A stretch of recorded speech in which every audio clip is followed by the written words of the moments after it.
Hello there! Good morning, good afternoon, good evening, and good day. This is RJYC Vlog.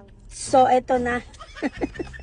Nakita nyo na ba yung sarsuela kahapon sa House of Representatives? Sa sobrang mga bungol, para lang mapagtakpan yung mga kapwa nila,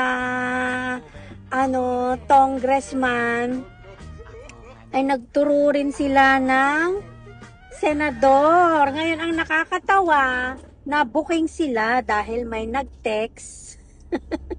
May nag-text kay Senator Marcoleta. O, di na booking kayo sa kalokohan nyo, diba?